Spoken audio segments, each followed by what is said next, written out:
kita introduction tentang SD-WAN, termasuk komponen-komponen glossary-nya, apa aja di SD-WAN, kegunaannya, fungsinya. Materi ini sempat kita deliver untuk salah satu kementerian kita di Jakarta, termasuk ada prinsipal juga di situ, dan kita pendekatan software SD-WAN ini kita menggunakan Cisco. Nah, dari Cisco ini kita bisa melihat apa aja sih yang diperlukan untuk mendevelop SD-WAN. Dan sebelum itu, perkenalkan kita dari Bestpath Network, di mana Bestpath Network ini adalah suatu lembaga, bukan lembaga juga ya, ini suatu komunitas yang isinya itu anak-anak pondok yang kita develop. Alhamdulillah kita udah ada 4 angkatan, di mana udah ada beberapa yang bekerja di Cisco Good Partner, di ISP, di Enterprise, ya kan. Ya mungkin kalau misalnya dari peserta ada saudara, ada kenalan SMK TKJ ya, terutama TKJ itu yang mau mondok di kita, silakan aja. Ini free of charge, 100% insya Allah. Ya. Bisa langsung hubungin kita. Ya. Dan kita dari Bestpath Talk ini insya Allah kita mandiri, kita tidak dari mana-mana. Ya. Funding kita itu kita dari Bestpath Enterprise, ya kan, berupa jasa konsultan, termasuk dari training juga. Jadi tagline kita adalah Bestpath Talk IT Training and Consulting. Gitu. Mungkin kalau misalnya ada beberapa dari kawan-kawan yang membutuhkan solusi training dari Bestpath Talk, monggo silakan. Atau kita bisa kerjasama dengan hal lain, monggo silakan. Ya, nanti kita bisa di reach lewat info@bestpath@network, info@bestpath.net /network.com, ya kan, atau bisa PM ke diriku langsung ya, atau ke staff-staff yang lain silakan. Nah, ini aku memperkenalkan tentang trainer kita. Trainer kita sekarang bernama Muhammad Marus Kusairi. Alhamdulillah dia lulusan dari SMK TKJ mana Rus? Bandung SMK ya. Negeri 1 Majalaya. SMK Negeri 1 Majalaya, tepatnya di Kabupaten Bandung. Bandung doang ya. Kabupaten Bandung, betul, Pak. Kabupaten Bandung. Nah, alhamdulillah dia baru lulus tahun kemarin, tapi udah memiliki sertifikat lumayan juga ya. Udah ada CCNRS, CCN Wireless, dan CCNP Wireless. Ya, nah, semoga ilmu yang nanti akan dideliver oleh Marus itu bisa membawa manfaat. Kenapa? Karena si Marus ini dia udah sempat mendeliver ke beberapa enterprise, ya, termasuk tadi di suatu kementerian di Jakarta, ya, dan suatu BUMN. Ya. Nah, dan kita juga lagi akan menggarap dan kebutuhan tentang SD-WAN ini. Gitu. Nah, mungkin itu aja perkenalan dariku. Untuk materinya silakan dari Mas Marus untuk lanjut materi. Silakan Mas, waktu dan tempat dipersilakan. Oke. Terima kasih Pak Danu. Oke, kita langsung mulai aja. Bismillahirrahmanirrahim. Assalamualaikum warahmatullahi wabarakatuh. Oke.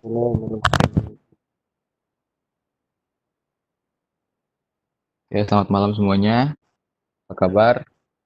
Saya harapkan dalam keadaan sehat walafiat, meskipun sedang dalam masa-masa COVID-19 ini. Nah, sebelumnya saya ingin memperkenalkan, mungkin tadi sudah ya sama Pak Danu. Saya di sini ingin memperkenalkan diri.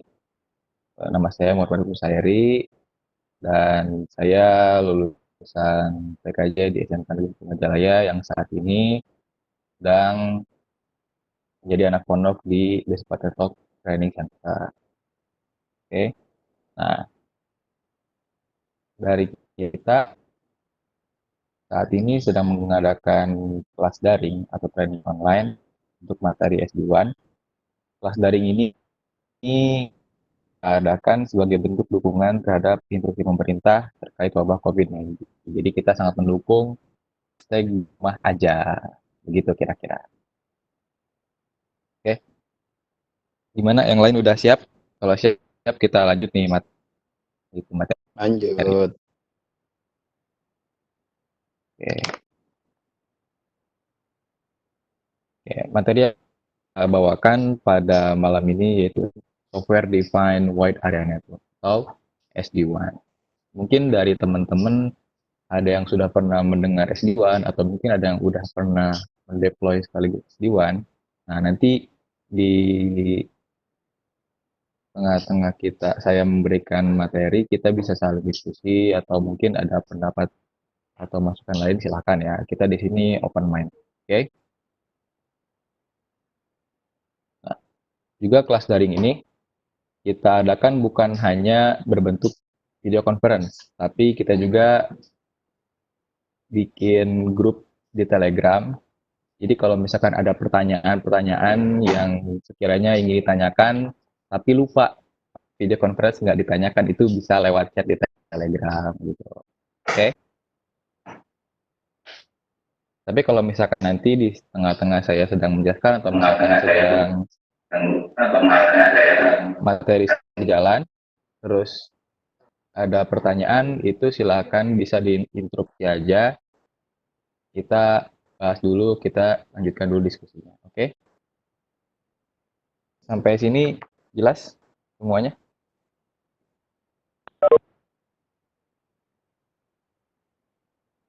Oke, lanjut. Oke. Kita lanjut ke materinya. Oke.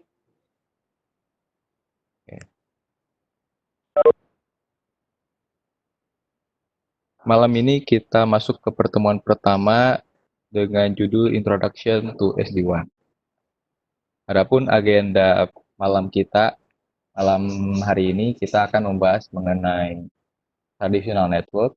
Lalu kita nanti setelah melihat apa sih traditional network, terus misalkan ada apa sih dengan traditional network, dan kenapa kita harus berpindah ke selain traditional network. Nah, nanti kita jelaskan juga.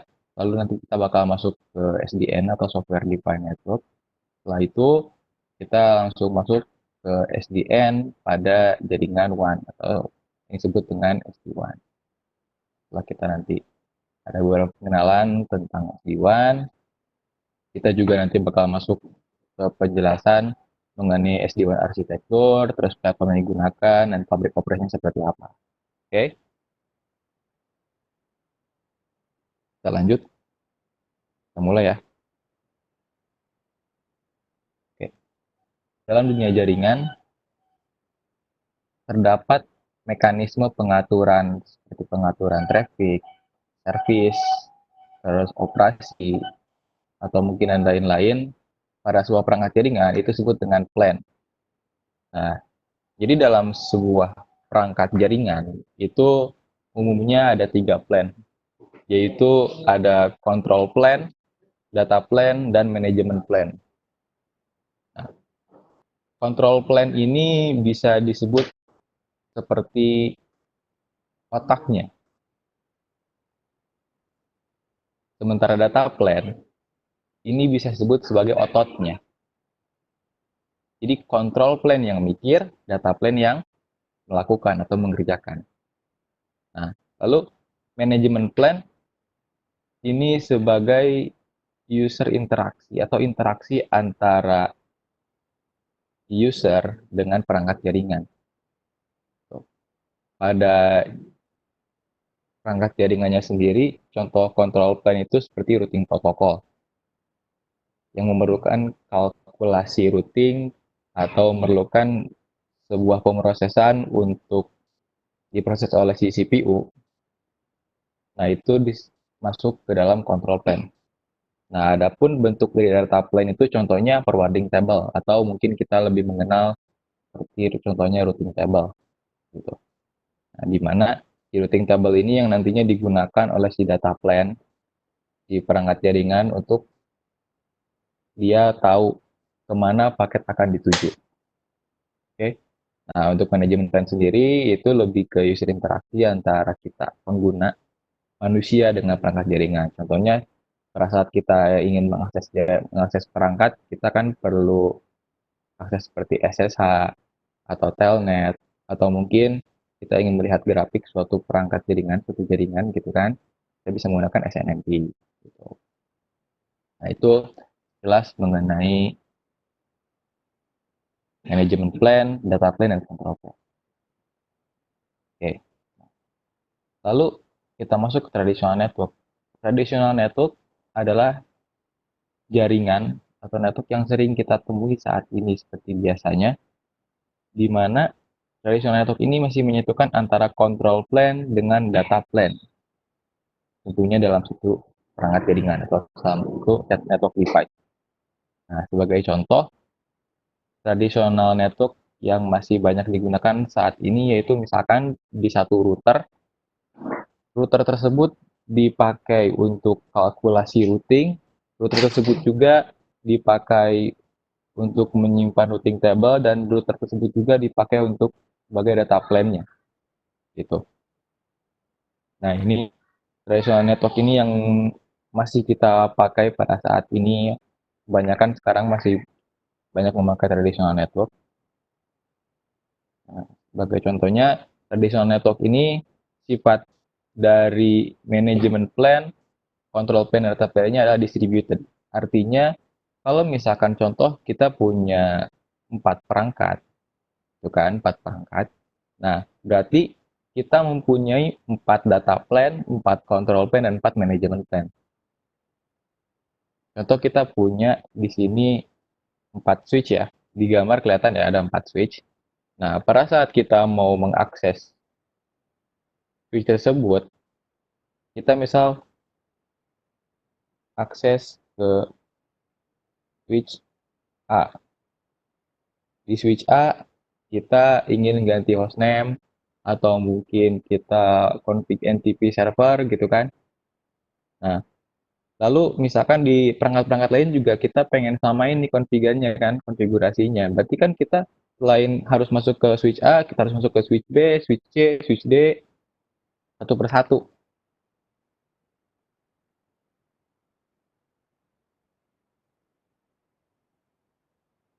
Nah, satu persatu. Nah, artinya kita kan berarti kan harus nge-SSH atau harus nge-telnet 4 kali itu, 4 perangkat. Dan kita juga harus ngetikin perintah yang sama 4 kali, 4 perangkat.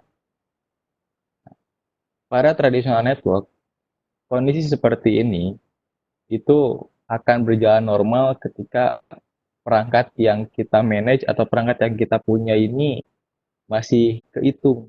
Maksudnya masih kehitung itu dalam satu waktu masih bisa berjalan bersamaan. Contohnya cuma 4 perangkat, 5 perangkat, 10 perangkat. Tapi gimana kalau misalkan kita jaringannya udah skala besar gitu. Katakan kita punya 100 router WAN. Atau mungkin dalam jaringan LAN kita punya network device, switch beserta router dan lain sebagainya itu jumlahnya 200, bahkan nyampe 500. Di satu waktu kita ingin nyeting, contohnya mungkin NTP server di semua perangkat biar NTP-nya nyambung ke NTP punya kita. Masa ya kita mau nge-SSH, mau masukin komen yang sama 200 kali ke 200 perangkat yang berbeda. Nah, di situ concern-nya kenapa traditional network ini mulai banyak menjadi pertimbangan untuk nantinya itu beralih ke software defined network atau SDN. Nah, mungkin dari sini kelihatan ya bedanya, kalau bedanya traditional network dan SDN. Kalau tadi traditional network sifatnya itu distributed, sementara SDN sifatnya adalah centralized. Yang dimaksud dengan centralized di sini adalah control plan yang tadinya masih menyatu dengan data plan-nya di satu perangkat itu dipisahkan, diambil di tiap-tiap perangkatnya, lalu dikumpulkan menjadi terpusat atau disebut dengan logically centralized control gitu. Nah, jadi yang tadinya kita contoh punya 100 perangkat, 200 perangkat, mau ngonfig NTP server itu cukup connect ke satu manajemen doang, satu platform SDN ini yang nantinya bisa secara otomatis perintahnya itu masuk ke semua router, masuk ke semua perangkat yang ingin kita konfigurasi. Nah, itu kira-kira bayangan mengenai SDN, bedanya traditional network dengan software defined networking. Oke. Nah, arsitektur dari SDN sendiri itu umumnya ada 3 layer. Layer yang pertama ada application layer, layer yang kedua control layer, dan yang ketiga infrastructure layer. Nah, kita coba mulai dari atas dulu ya. Application layer ini adalah layer yang banyak interaksi dengan manusia karena berbentuknya sebagai software. Ada user interface-nya yang umumnya memiliki dashboard yang bisa kita manage gitu kan secara GUI. Nah, yang nantinya ini bisa mengkontrol service-service jaringan yang ada di jaringan kita. Jadi dari application layer nanti masuk control layer. Nah, control layer ini disebut dengan control plane. Control plane di sini yaitu ibaratnya seperti otaknya ya. Jadi control layer yang mikir, si application layer yang ngasih perintah, control layer yang mikir, diproses di control layer, jadi udah jadi disebar ke layer yang di bawahnya itu infrastructure layer.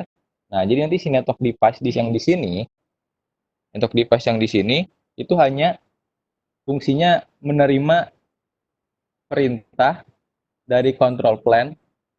Udah gitu si network device ini udah dapat perintah, udah tahu perintahnya mau ngapain, ya udah dia nggak usah mikir lagi, udah perintahnya udah jelas. Kalau misalkan ada paket yang lewat misal dari A mau ke B, ya dari ngarahkan sesuai dengan hasil pemrosesannya seperti itu. Lalu tiap-tiap layer ini juga dihubungkan dengan API. Dari application layer ke control layer itu terhubung dengan API yang dinamakan dengan southbound API. Lalu dari control layer ke infrastructure layer itu terhubung menggunakan northbound API. Itu. Oke, sampai sini ada pertanyaan?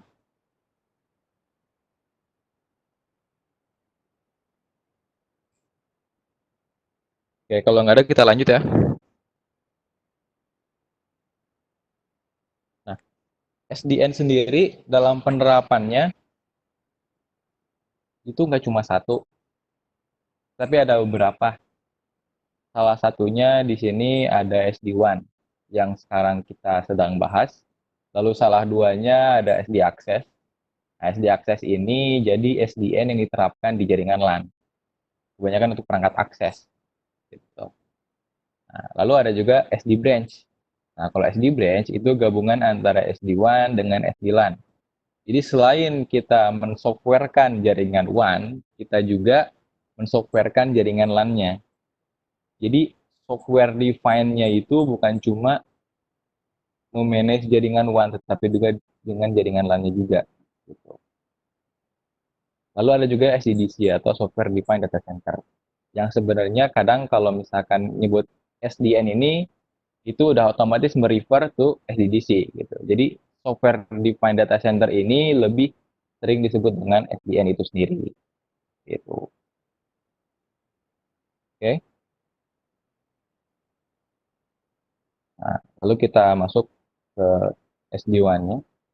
Jadi di sini dikatakan kalau SD-WAN merupakan penerapan SDN pada jaringan WAN. Itu dengan memisahkan antara control plane dengan data plane. SD-WAN ini sendiri menjadi solusi bagi next generation network wide area network, yaitu jaringan WAN saat ini yang menggantikan tradisional WAN network. Dengan SD-WAN memungkinkan kita melakukan setup, konfigurasi, troubleshoot, bahkan nyampe maintenance, atau mungkin dan lain-lain hanya dalam satu software dan sifatnya otomatis. Jadi nanti di SD-WAN ini mungkin kebayang ya, kalau misalkan biasa kita melakukan troubleshoot itu kita masuk ke setiap perangkat, kita cek itu satu. Nah, nanti di SD-WAN ini kita cuma tinggal buka satu software tersebut, software control plan-nya yang menjadi software yang centralized nantinya. Terus kita bisa melakukan dari mulai setup, konfigurasi, troubleshoot, maintenance, dan lain-lain. Itu hanya dalam satu software itu dan sifatnya otomatis. Jadi yang tadinya kita punya 100 contoh 100 cabang di sini, yang artinya bakal ada mungkin ada 100 one router gitu ya. Nah, nanti si one router yang ada di cabang ini itu cukup di manage di satu software. Tuh. Kira-kira seperti itu bayangan mengenai SD-WAN. Sampai sini ada pertanyaan? Monggo kalau ada.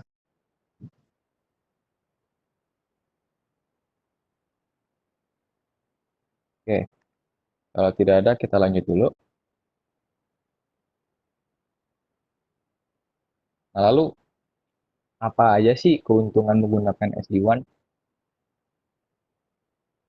Yang pertama di sini ada lower cost. Itu udah pasti ya lower cost. Disebut lower cost itu pada saat kita membandingkan SD-WAN dengan yang lain, contohnya dengan MPLS. SD-WAN ini dikatakan lower cost karena dia bisa disebut sebagai agnostic WAN transport. Mau transport WAN apapun yang digunakan, itu nantinya bakal tetap jadi SD-WAN itu sendiri. Beda dengan jaringan WAN lain, contohnya seperti MPLS gitu ya. Dimana kita satu link ya udah kita bayar untuk satu link tersebut, kita nambah link ya udah berarti kan bayar lagi. Seperti itu. Nah, untuk SD WAN itu nggak kayak gitu. Jadi SD-WAN ini satu sistem SD-WAN-nya ya udah satu sistem itu tuh udah termasuk controller sama si data plan-nya gitu. Lalu benefit yang kedua yaitu high performance. Nah, high performance di sini kalau misalkan kita bandingkan dengan WAN router biasa yang dimana koneksinya sendiri masih bersifat underlay, nantinya di SD-WAN ini di jaringannya bersifat overlay ya. Jadi kita misal biasanya kan ada beberapa koneksi WAN tuh, kayak misalkan lewat internet atau misalkan lewat MPLS atau misalkan lewat DSL, kabel dan lain sebagainya.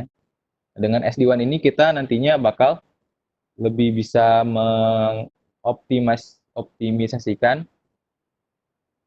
performa dari jaringan kita gitu. Nah, lalu yang ketiga di sini multiple link resilience. Nah, dari tadi sudah saya jelaskan juga, mau link apapun yang digunakan, SD-WAN tetaplah SD-WAN. Gitu. Jadi nggak ngaruh, misal kita punya 3 link gitu ya, ada MPLS, ada internet, misalkan satu lagi ada 4G LTE. Nah, nanti ketiga-tiganya ini akan memiliki kualitas dan kemampuan yang sama. Nah, nanti kita akan lebih banyak lagi membahas mengenai gambaran SD-WAN seperti multiple link resilience ini. Nantinya akan membutuhkan banyak banyak gambaran ya. Lalu yang selanjutnya benefitnya ada greater ability. Tentunya di sini kemampuan dari SD-WAN ini sendiri bukan cuma menghubungkan antar WAN router ya, tapi di dalamnya itu banyak sekali fitur-fitur yang bisa kita pakai. Salah satunya mungkin ada QoS, terus yang lain seperti fitur security, access list, ada juga NAT. Atau kalau misalkan nanti kita lebih ini lagi, lebih advance lagi ya ada AR, application aware routing, application pinning, GTP, atau zero touch provisioning. Nah, itu fitur-fitur yang nantinya bisa kita lakukan di SD-WAN. Yang tentunya fitur-fitur tersebutlah yang menjadi power kenapa SD-WAN ini perlu dipakai ke depannya untuk menggantikan traditional network. Nah, lalu yang terakhir benefitnya itu optimize resource. Jadi sumber daya yang kita pakai itu nggak terlalu banyak, bisa kita optimasi. Sebagai contohnya, nantinya ada ZTP atau Zero Touch Provisioning, itu bisa kita deploy, bisa kita pasang di jaringan SD-WAN kita.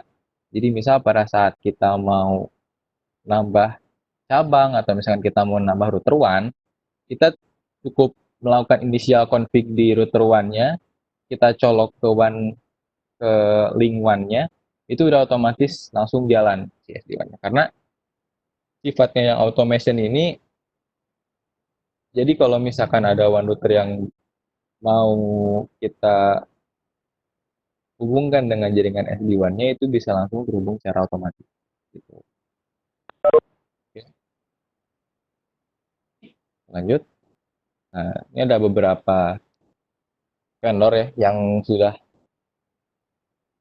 banyak berkecimpung di dunia SD-WAN. Sudah banyak juga yang pakai vendor-vendor seperti Cisco dengan produknya Viptela, lalu ada VeloCloud-nya VMware, terus Silverpeak dengan produknya Unity Edge Connect, lalu ada vendor lain seperti Fortinet dan Citrix. Gitu. Ini kira-kira saya ambil vendor-vendor yang sekarang banyak deploy SD-WAN.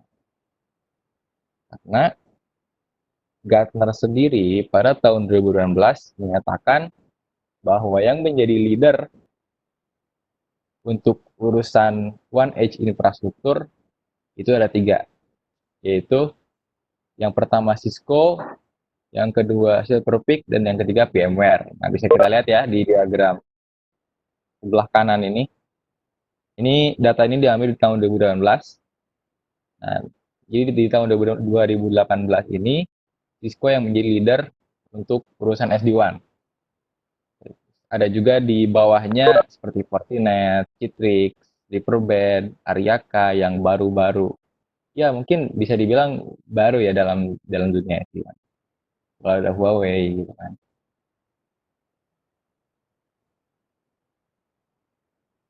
Lalu pada tahun 2019 terdapat banyak perubahan. Contohnya di sini yang menjadi leader itu sekarang hanya 2 vendor. Yang pertama ada VMware, yang kedua Silverpeak. Nah, Cisco itu turun ke Challenger. Dan bahkan yang sekarang naik itu adalah Fortinet. Jadi jadi bilang pada tahun 2019 developer VMware ini jadi lebih booming ya, jadi lebih hype lagi gitu. Jadi itu sekilas mengenai Magic Quadrant-nya SD-WAN. Teknologi SD-WAN ini sedang rame-ramenya tuh seperti apa sih ramenya gitu kan. Kira-kira seperti ini nih. Jadi bisa kita lihat 2018 terus 2019 di sini banyak ada perubahan yang signifikan ya. Oke. Nah, si Gartner sendiri menyatakan bahwa Software Defined Wide Area Network atau SD-WAN ini dikatakan SD-WAN jika memiliki 4 karakteristik sebagai berikut. Yang pertama, kemampuan untuk support beberapa connectivity type atau beberapa WAN link. Seperti contohnya MPLS, frame relay, atau bahkan mungkin LTE, dan yang lainnya seperti misal DSL, internet, gitu kan. Nah, jika biasanya kita anggap MPLS satu link, frame relay satu link, gitu kan. Masing-masing ini kan beda-beda dalam hal manajemennya kalau di traditional network. Nah, kalau dalam SD-WAN, nanti beberapa pun link yang dipakai manajemennya tetap satu. Kita tetap dalam satu manajemen aja, itu bisa mengkontrol beberapa link dan itu linknya beda-beda gitu. Oke, itu yang pertama. Lalu yang kedua, dikatakan SD-WAN jika dia memiliki kemampuan untuk memilih path atau jalur secara dinamis. Tentunya ini sesuai kebutuhan Dan ini juga berkaitan dengan load balance atau load sharing. Gitu. Sebagai contoh, di sini ada 3 aplikasi seperti Outlook, OneDrive, dan Skype. Nah, di mana si user ini mau akses ke SAS-nya Microsoft Office 365 katakan, itu contohnya ya. Nah, jadi kita bisa ini nih bisa lihat di sini kalau misalkan Outlook itu nanti jalurnya pakai gateway internet langsung, ya. Terus kalau misalkan OneDrive dia masuk ke data centernya dulu, kalau misalkan Skype itu masuk ke location. Nah, ini yang dinamakan sebagai dynamic path selection. Juga kalau misalkan katakan salah satu link mati nih, kan salah satu link mati katakan ke data center mati. Nah, otomatis nanti si OneDrive itu akan memilih jalur antara gateway internet atau misalkan lewat colocation. Yaitu ini disebut dengan dynamic data atau load sharing. Seperti itu. Oke. Dulu.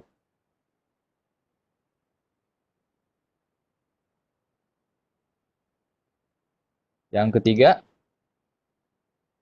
karakteristik nomor 3 yaitu si SD-WAN ini perlu atau mungkin bisa dibilang sangat perlu memiliki interface yang sifatnya itu lebih ke user friendly gitu. Easy to configure and manage. Jadi bisa lebih gampang kalau kita mau manajemen atau misalkan mau konfigurasi. Sebagai contoh di sini di gambar bisa dilihat ya. Saya menggunakan contoh Syscopy Manage. Jadi Syscopy Manage ini adalah dashboardnya Cisco SD-WAN. Nah, dimana tampilannya ini si UI-nya ini udah terbilang keren di kelas SD-WAN itu sendiri. Jadi lebih kelihatan simple tapi catching-nya juga dapat gitu. Dan bisa dilihat di sini si Copy Manage ini bukan cuma sebagai dashboard yang menampilkan grafik tentang tentang jaringannya, tetapi di Manage ini nantinya kita bisa mengkonfigurasi si one router atau si controller gitu. Jadi si Manage di sini sebagai software yang sifatnya centralized controllernya gitu. Oke. Nah, lalu yang nomor 4 dikatakan SD-WAN kalau dia mempunyai kemampuan untuk segmentasi, contohnya VPN.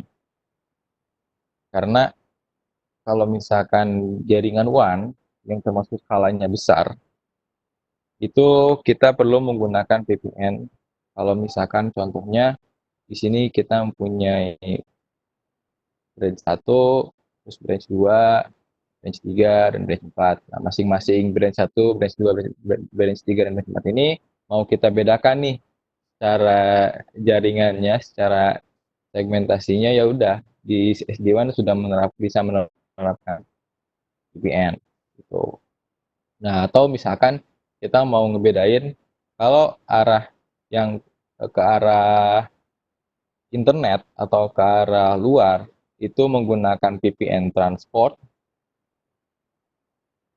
Contoh dari HQ ke luar di sini menggunakan VPN transport. VPN transport sementara ke dalam di sini di sini ada internal network, contohnya jaringan LAN. Ini bisa menggunakan VPN service itu. Jadi umumnya pada SD-WAN itu dia membedakan antara jaringan keluar ke WAN itu menggunakan VPN transport dan jaringan ke dalam itu menggunakan VPN service. Jadi itu 4 karakteristik umumnya yang ada pada SD-WAN gitu. Oke. Nah, lalu di sini ada contoh topologi tradisional network yang mungkin udah nggak asing lagi ya, karena emang yang sekarang sedang dipakainya itu seperti ini, di mana bisa kita lihat control plane dan data plane pada one routernya ini masih tergolong satu kesatuan. Jadi kita mau config di one router A, B, C, D, dan E ini nggak bisa bersamaan. Terus satu kita akses gitu kan. Karena control plane-nya berbeda-beda. Control plane A, control plane A, control plane B, control plane B, gitu. Nah, ini traditional network tuh kira-kira seperti ini. Nah, lalu dengan kita menerapkan SD-WAN, topologinya ada perubahan nih. Nah, ini kita menggunakan contohnya misal kita pakai Cisco SD-WAN. Jadi, mana Cisco SD-WAN ini dia punya 4 komponen ya. Dari mulai VH router, vSmart, vBond, dan vManage. Nah, yang termasuk data plan-nya itu VH router, yang dimana di VH router ini dibagi sebagai router one-nya, bisa kita pasang di branch atau bisa kita pasang di customer gitu ya. Lalu vSmart, vBond, dan vManage ini itu sebagai controllernya atau control plan, yang secara penempatannya ini pasti dipisahkan dengan one edge router gitu. Jadi yang tadinya di sini router A, B, C, dan D juga E ini kita konflik satu per satu, karena kontrol plan-nya ini beda-beda atau misah-misah. Nah, kita cuma tinggal akses kontrol plan yang di sini untuk mengkonfigurasi di router A, B, C, D, dan E. Jadi semuanya ini bisa kita manage di satu software atau di satu controller yang bernama vManage. Nah, nanti kita akan lebih banyak juga membahas komponen-komponennya. Jadi kita nanti breakdown keempat komponen ini seperti apa, gunanya untuk apa, ya pemasangan atau penempatannya kayak gimana. Oke, sekarang kita lanjut dulu. Tapi sebelum lanjut, kira-kira ada pertanyaan nggak? Atau mungkin yang lain ada masukan atau misalkan apa, silakan. Yuk, monggo silakan. Ada pertanyaan sebelum kita lanjut lagi. Apa sih materi tentang SD-WAN ini? Ada vManage, ada vBond, ada vSmart, ada VS. Ya kan? Nanti itu belum jelasin untuk yang itu terus ya. Untuk masing-masing penempatannya di mana-mana aja, fungsi buat apa-apa aja belum sampai situ ya. Belum, nanti kita Oh, masuk ke Viptela. oh gitu. Oke, oke, oke. Mungkin before afternya kali ya nanti ya. Gimana, Pak? Before afternya nanti afternya pada goalnya si SD-WAN ini ya kan. Kadang orang kan pada salah persepsi nih ya kan, SD-WAN, SDN ya kan dipakai pada saat di cabang-cabang ya kan. Nah, penempatan yang pas itu di mana sih sebenarnya si SD-WAN itu Oh, sendiri ya kan? oke, oke. Nanti coba kita jelaskan juga ya. Ya, betul, betul. Nanti, tapi dari yang lain ini gimana nih? Ada pertanyaan nggak?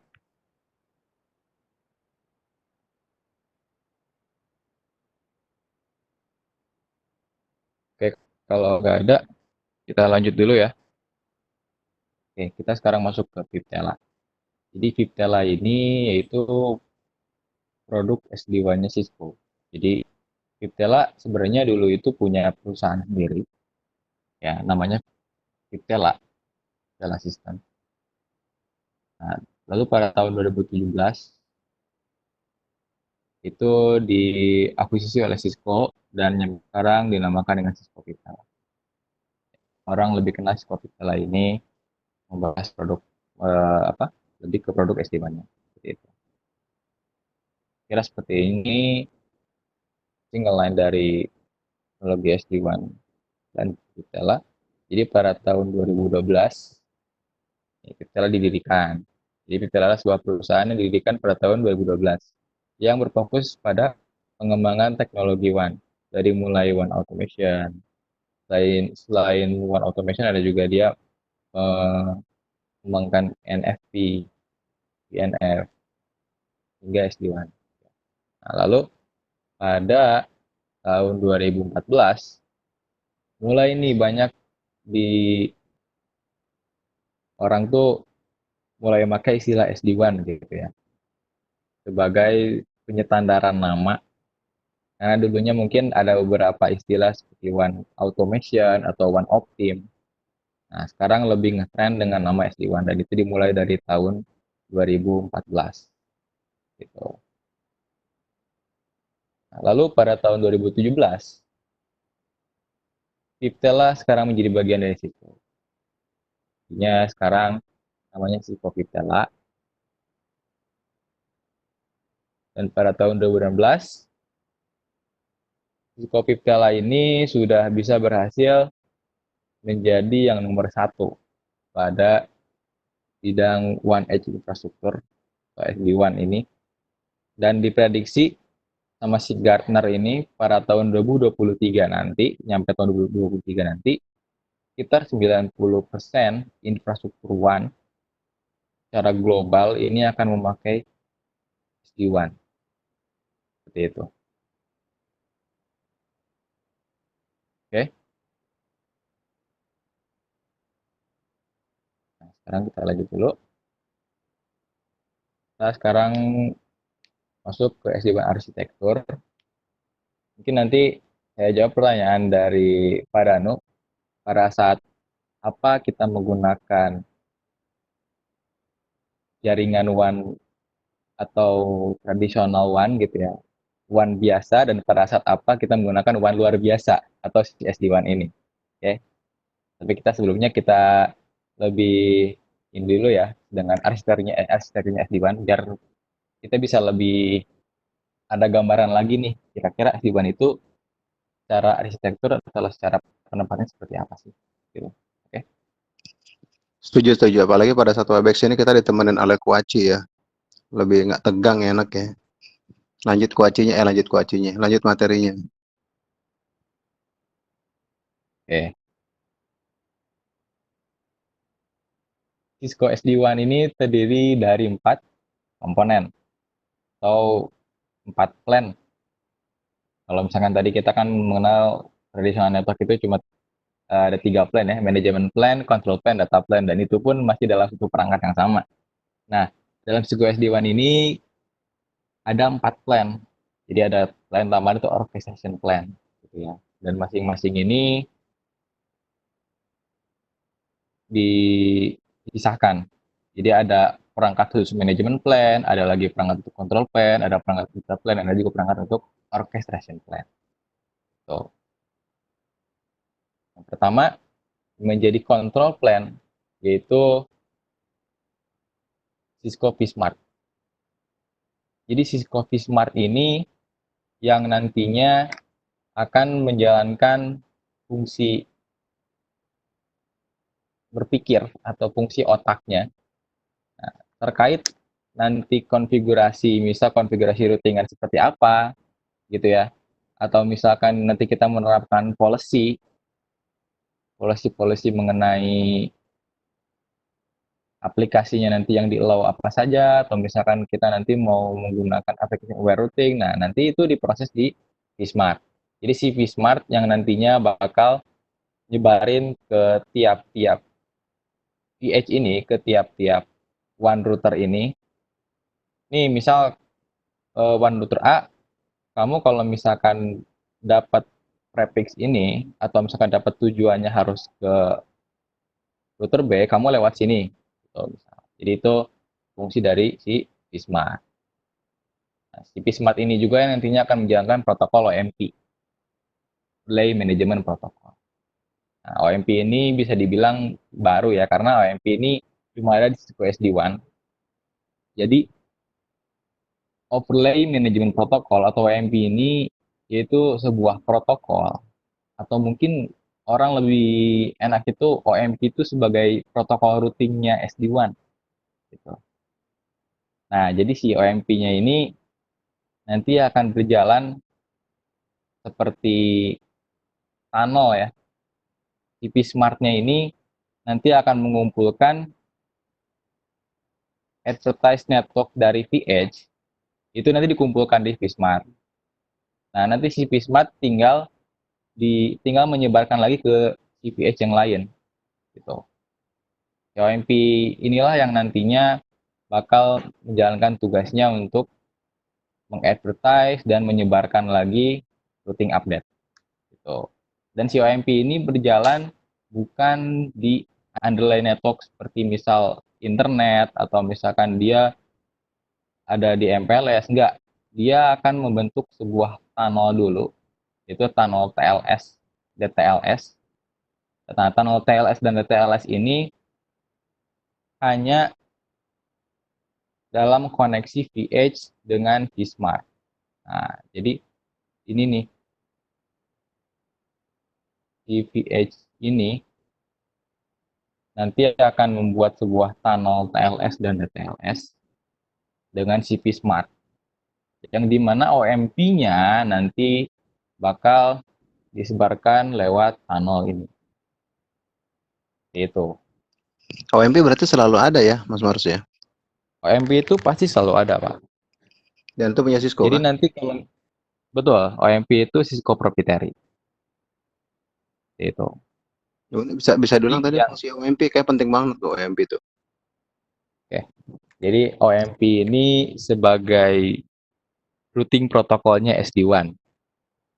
Nah, si OMP ini berjalan di dalam tunnel TLS atau DTLS, di mana tunnel TLS dan DTLS ini yaitu koneksinya hanya dari VH ke Vsmart, hanya dari data plan ke control plan.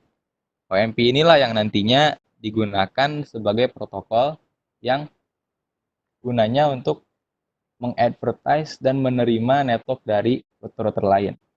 Nah, contohnya itu, jadi misal kita menggunakan jaringan MPLS biasa gitu ya, atau internet, kita dapat update routing misal protokol BGP gitu ya dari internet. Nah, nanti di OMP ini nggak akan ada routing protokol yang berjalan di internet kayak misalkan BGP atau misalkan MPLS atau misalkan routing protokol lain. Jadi meskipun di router lawannya ini menjalankan routing protokol di bawahnya ya, itu menjalankan routing protokol BGP, OSPF dan lain-lain. Nah, yang nyampe ke VH-nya ini nanti hanya protokol routing OMP gitu. Jadi itu kira-kira. Oke, nyampe sini kira-kira ada pertanyaan?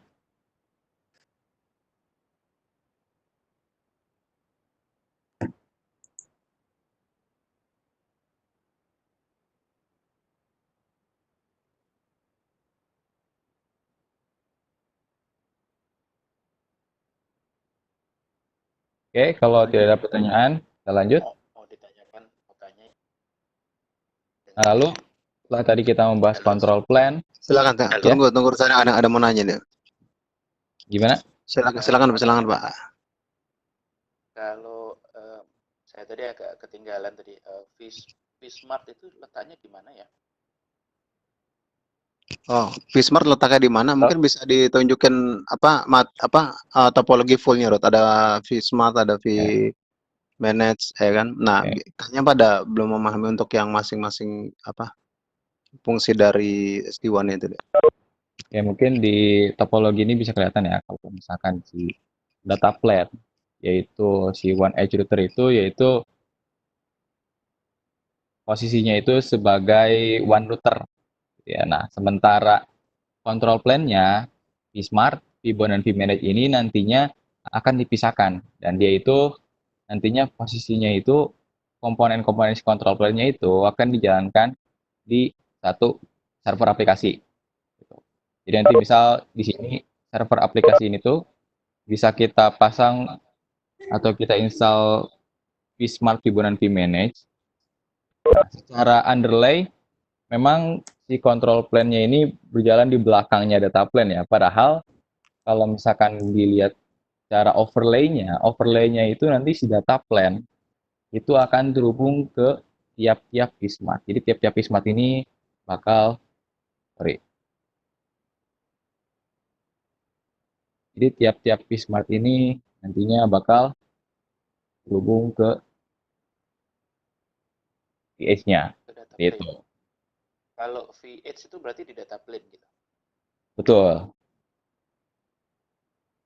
Dan Fiat itu satu komponen yang ada dalam SD-WAN yang langsung menuju ke perangkat, Pak. Nah, Fiat itu letaknya ada di cabang-cabang. Di pusat juga ada untuk komunikasi ke router yang cabangnya itu. Betul, betul sekali. Ya.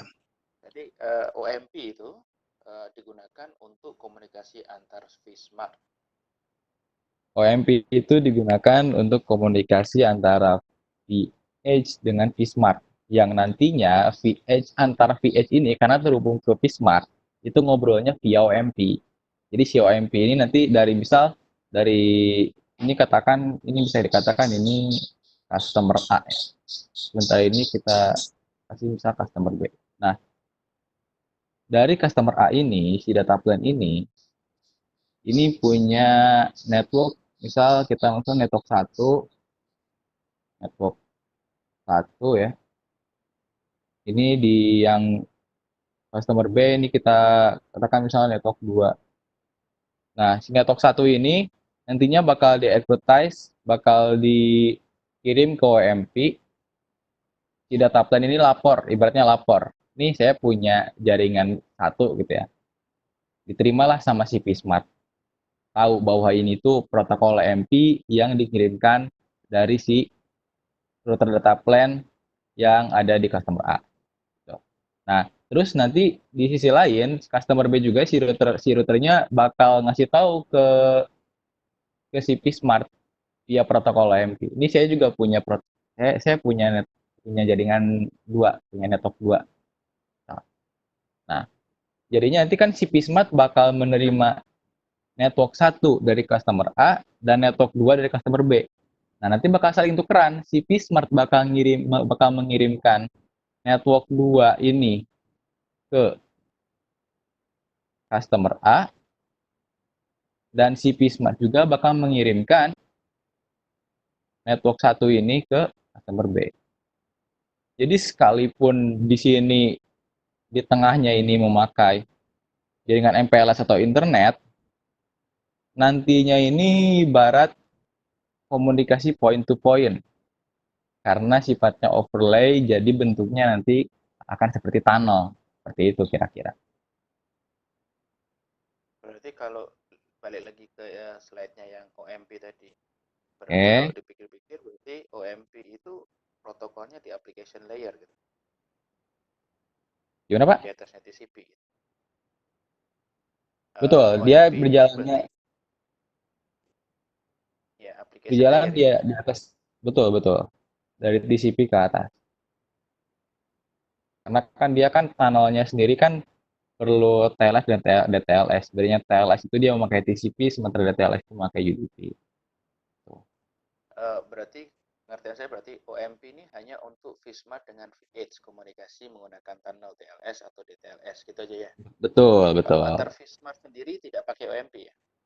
Nah, antar vSmart sendiri nantinya ini bakal tukar-tukaran OMP karena kan dia kan otomatis kan kalau misalkan antara VH dengan vSmart kan bakal jalan OMP. Nah, kalau antar vSmart itu nanti Ya. OMP-nya itu nggak akan nerima dari VH kan, dia hanya fungsinya meneruskan OMP yang dia punya. Misal si VH ini, VH 1 di sini dengan VH 2 di sini ya. VH 1 misal ngasih ke vSmart yang sebelah kiri, VH 2 ngasih ke vSmart yang sebelah kanan. vSmart ini hanya untuk nerusin aja, misal di vSmart yang sebelah kiri ini tahu VH 1 ya udah dikasih tahu ke vSmart yang di atasnya gitu. Dari vSmart yang nomor yang kanan ini tahu VH 2 itu ya udah dikasih ke vSmart yang di atas gitu. Tapi kan secara Itu overlay-nya kan VH kan tetap nyambung ke semua vSmart meskipun dalam berarti penempatannya itu cukup gimana Pak? berarti antara vSmart juga pakai OMP juga. Betul.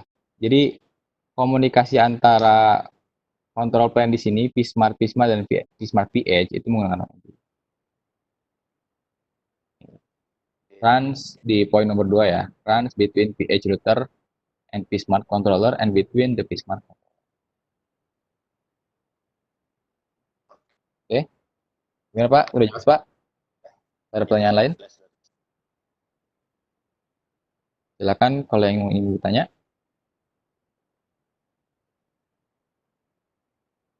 Ada pertanyaan ini Mas Marus. VH bisa disebut router edge, ya kan? Yaitu kalau Ya, kalau dalam tradisional WAN kalau belum dipisah, ya kan? VH selalu dalam fungsi forwarding dan data plan ya. betul. VH Nah, itu terus hanya menjalankan fungsi ah, forwarding. Oke, bedanya gini, bedanya VH di dalam SD-WAN ini dan bedanya router WAN di dalam tradisional network itu seperti apa ya? Kita coba balik lagi ke topologinya berarti ya. Kalau misalkan, Ya, ya. oke, di tradisional network, router WAN-nya ini bukan cuma melakukan fungsi forwarding plan atau data plan, tapi dia juga melakukan fungsi control plan. Jadi selain dia itu, kalau misalkan control plan itu kan contohnya seperti kalkulasi routing ya. Nah, jadi si router WAN ini dia yang melakukan kalkulasi routing, dia yang mikir, dia juga yang harus ngelakuin forwardingnya. Nah, sementara di SD-WAN, si data plan-nya ini hanya membentuk sebuah routing table yang hasil pemikirannya itu atau hasil prosesnya itu udah dilakukan oleh si control plan atau oleh si P-Smart. Jadinya fungsinya si PH di sini ya udah cuma nerusin paket doang, nerusin forwarding doang gitu fungsinya. Seperti itu kira-kira.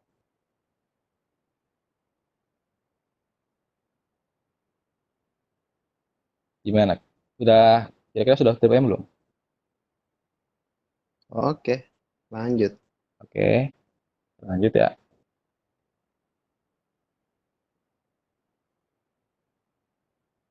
Oke, tadi kita sudah membahas mengenai smart, lalu OMP. Oke, sekarang kita lanjut ke orchestration plan, yaitu Pibon, Cisco Pibon. Nah, si Pibon ini karena dia perannya sebagai orchestration plan ya. Oh iya, Pibon ini bentuk aslinya itu adalah one router. Nah, jadi si bentuk VH router dengan Pibon ini sama gitu. Pibon itu sebenarnya bentuknya router, VH router, hanya saja role-nya yang beda atau perannya yang beda. Lalu apa sih peran dari orchestration plan ini? Fungsinya itu untuk apa sih? Nah, yang paling penting dari orchestration plan ini, dia yang melakukan validasi, dia yang jadi first point of authentication untuk tiap-tiap perangkat yang ada di dalam SD-WAN. Jadi nggak sembarang perangkat SD-WAN, nggak sembarang perangkat WAN yang lain itu bisa terhubung ke dalam jaringan SD-WAN. Sebelum si Pibon ini menyatakan kalau dia valid. Gitu. Sebelum si Pibon ini menyatakan kalau misalkan perangkat yang mau terhubung ke SD-WAN ini udah uh, match serial number-nya dengan yang ada di Pibon. Nah, nantinya si Pibon ini biasanya ditempatkannya ini di publik, di internet. Kenapa? Karena setiap perangkat yang ada di SD-WAN ini, terutama nanti pada saat kita masang si one routernya, itu harus bisa, pertama itu harus bisa ke Pibon dulu. Jadi sebelum sebelum si misal ini router baru ya, misal ini router baru. Si router baru ini kalau misalkan ingin terhubung ke jaringan SD-WAN, dia itu pertama harus bisa komunikasi dengan Pibonnya dulu. Sebelum dia komunikasi dengan CP Smart atau CP Manage. Nah, ketika dia dapat izin oleh sama si Pibon, barulah si Pibon ini nantinya, oh, kamu misalkan udah divalidasi nih serial numbernya udah cocok dengan yang ada di data saya. Nah, ya udah, berarti kamu nantinya saya hubungkan dengan Vsmart dan juga Vmanage ya.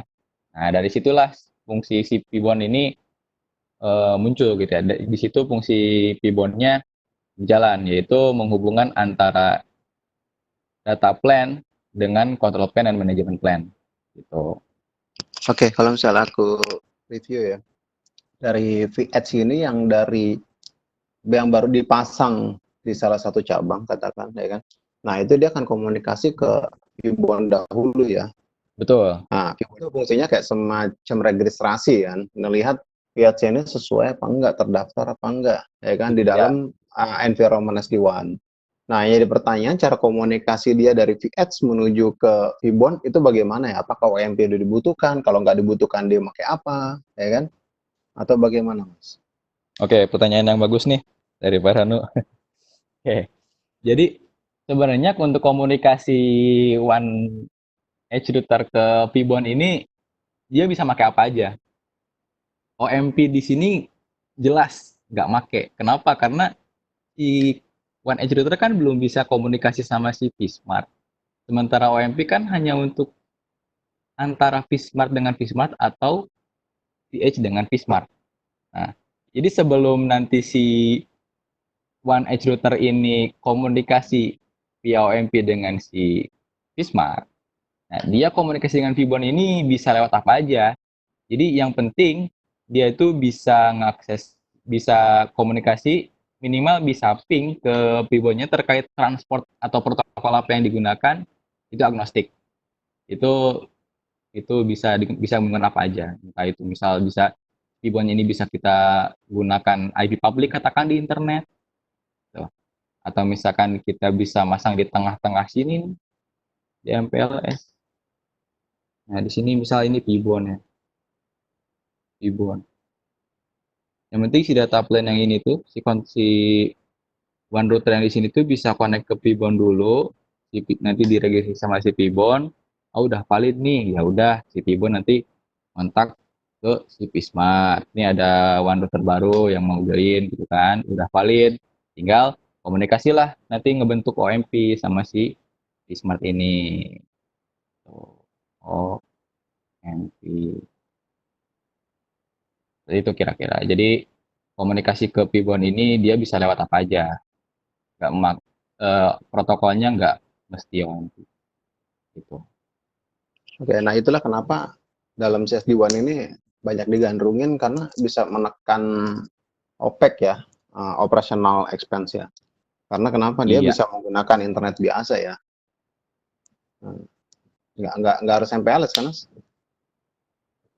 nggak harus. Dengan nggak harus kan. Nah, kalau misalnya Ya, dia menggunakan internet biasa, ya kan, yang retail, yang residensial, itu kan sangat menghemat buat perusahaan ya. Tapi di luar kualitas ya, di luar kualitas. Karena kan dengan menggunakan internet biasa sama internet dedicated pasti berbeda. Karena kan betul seperti itu. ya ya dari situnya. Makanya dengan menggunakan internet biasa itu dengan dikombinasikan dengan SD-WAN itu sangat-sangat menguntungkan buat perusahaan ya. Dengan OPEX-nya bisa sangat ditekan ya. Tapi kan kita harus lihat lagi worth it nggak dengan mengimplementasikan SD-WAN ini gitu kan. Nah, ada kajian lagi di belakangnya gitu ya. Nah, kalau misalnya dilihat dari ini begitu dia ada komunikasi dari VH menuju ke Vbon ya kan. Nah, itu langsung nanti si Vbon itu akan meng-allow atau mendisallow ya. Boleh atau nggak boleh ya. Ya Betul. kan? Nah, itu cara mendaftarkan di Vbonnya bagaimana tuh? Nah, Dari VH ini yang baru dipasang ini. oke. Mengenai cara si Pibon menyatakan valid atau enggaknya si router one yang mau terpasang ke SD-WAN itu. Itu nantinya kita harus masang serial key gitu kan di P-manage atau di control plan-nya itu harus sama dengan yang kita pasang di data plan-nya atau di one router-nya.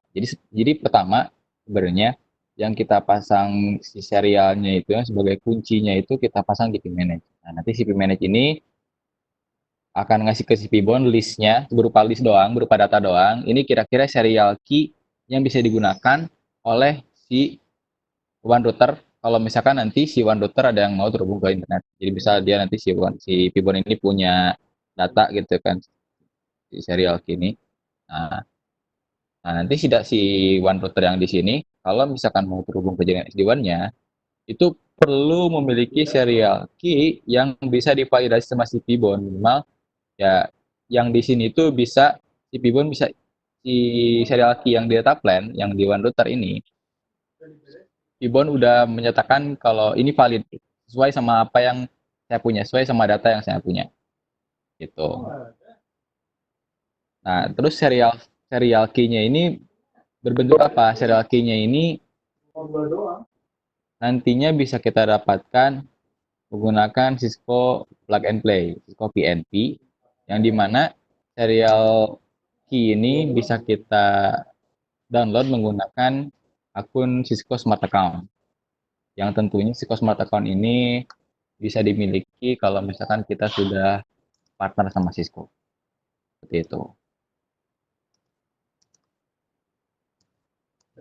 Oke, Gimana Pak terima Ranu? kasih Mas Faros ya, terima kasih. Berarti poinnya segala sesuatunya kita hanya nyentuh vManage aja kan? Dan Betul, vManage itu tadi ya, kita nggak bisa nyentuh apa tadi Vsmart, kita nggak bisa nyentuh Vbon ya kan? Karena semua dikendalikan oleh si Vsmart, si vManage ini ya. lebih tepatnya bukan nggak bisa, tapi nggak perlu. Nggak perlu karena semua udah di manage dengan web based ya, vManage ini ya. Betul, kita bisa via web gitu kan, udah langsung Ah, klik-klik gitu aja. Enaknya Oke, FIBON gitu. dan itu termasuk untuk mendaftarkan CV Ads yang udah dipasang di cabang-cabang ya. Begitu ada cabang-cabang nanti cuma tinggal kita buka vManage, masukin begitu udah masukin akan kedetek kan, masukin ke vManage-nya, terus VAds-nya dipasang, VAds-nya nanti si vManage akan ngedetek ada VAds, ya kan, nanti si VAds itu nanti akan langsung komunikasi ke Vbon dengan di vManage yang sudah di setting tadi ya. Betul. Jadi pas nanti komunikasi antara OneRouter dengan Vbon itu pas pertama ini ya, pas pertama registrasi itu sebenarnya udah nggak perlu lagi vManage. vManage ini cuman ngasih tahu ke Vbon doang. Ini loh, saya punya Udah data langsung ya. serial, ya silakan kamu kelola sendiri gitu. Kalau misalkan nanti ada yang mau terhubung ke jaring SD-WAN, ya udah kamu yang menyatakan kalau Ah, dia boleh masuk atau enggak gitu. Oke, berarti vManage cuma sebagai administrasi aja ya. Ya, betul. Oke, selain administrasi ada fungsi lain dari vManage ini? vManage Atau sebenarnya ada slide lain yang mau dibahas tentang vManage? ada. vManage nanti Ada. kita bahas setelah session ya. Tapi untuk Oke, Mas Ribon ini kira-kira ada pertanyaan lain nggak? oke, lanjut. Ada lagi pertanyaan? Ini kita di sini memahami tentang VAds, Vsmart, Vbon, Vmanage dulu ya. Yang Iya Pak. lain ada pertanyaan dari empat komponen itu, karena itu nanti empat komponen itu akan saling berkaitan. Nah, nanti ada saatnya nanti kita akan melakukan lab, pasti akan saling disebut-sebut tuh. Empat makhluk apa sih ini ya kan? Nah, agar nanti kita bisa paham lebih baik, kita kalau ada pertanyaan silakan monggo. Nah, terutama tadi masalah flow-nya tuh. Kalau tadi udah semakin detail, pasti kita udah tahu tentang OMP, TLS, DTLS, gitu kan. Ada pertanyaan nih. Kalau Oke, Vibon silakan. tadi kan untuk registrasi, maksudnya kalau VS ini mau gabung gitu ya. Kalau VH nih tiba-tiba dikeluarkan dari topologi gitu ya, itu apakah nanti em, gimana ya ceritanya gitu? Apakah di Vibonnya nanti muncul lagi bahwa dia belum terregistrasi atau gimana? Atau nanti di Vsmart-nya seperti apa terjadi? Itu gimana ya? Kalau tiba-tiba VH itu dibuang gitu dari topologi. Oke. Jadi serial key yang sudah didaftarkan sama si Vbon itu meskipun si one routernya sudah apa kita cabut ya atau sudah nggak ada di topologi, serial key yang ada di Vbon itu udah nggak bisa dipakai. Jadi satu serial key untuk satu one router. Adapun nanti kalau misalkan ada one router baru, nah serial key-nya itu pasti akan menggunakan serial key yang berbeda. Nggak bisa kita menggunakan serial key yang sama dengan one router sebelumnya. Gitu. Nah nanti di Vsmart-nya ini kalau misalkan ada VH yang udah ini ya yang udah di take out, ya udah Vsmart ini nanti bakal nge-close koneksi tunnel TLS sama DTLS tadi. Yang artinya dia nggak akan lagi nerima ataupun ngirim protokol MP lewat tunnel tersebut karena rangkanya sudah nggak ada. Nah, adapun di Pibonya seperti tadi, di serial key-nya ini bakal tetap ada serial key yang router yang udah kita cabut tetap ada, cuman dia bakal ditandai kalau ini udah dipakai gitu. Hmm, nah, serial tuh yang ngeluarin dari kalau di Cisco ini berarti ngeluarin adalah Cisco-nya gitu. Betul, Cisco yang ngeluarin. Nah, nanti kalau misalkan terkait serial key ini mungkin bakal lebih banyak dibahas pada saat lab ya. Dan kita juga nanti Lab bakal lebih banyak ngebahas tentang gimana sih cara misal serial key ini bentuknya seperti apa atau misalkan dapetnya kayak gimana. Nah, tapi intinya serial key ini sebagai kunci di mana kalau misalkan kita mau menghubungkan pH kita ke topologi SD1 kita, itu kita perlu serial key yang bisa valid dengan Fibon atau dengan SD1.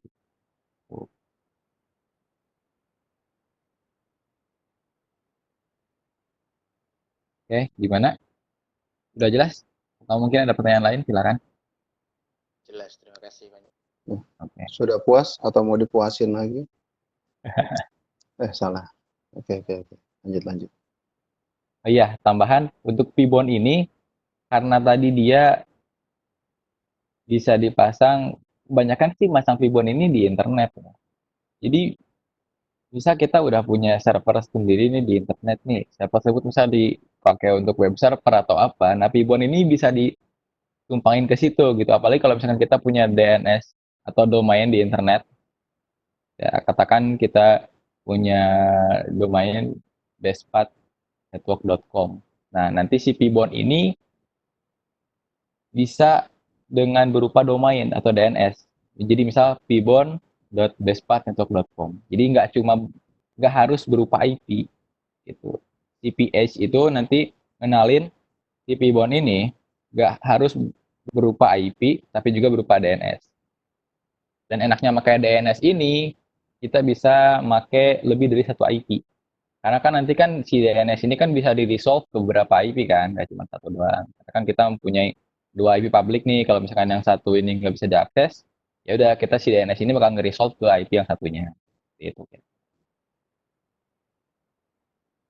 Oke, lanjut. Oke, lanjut ke data plan ya.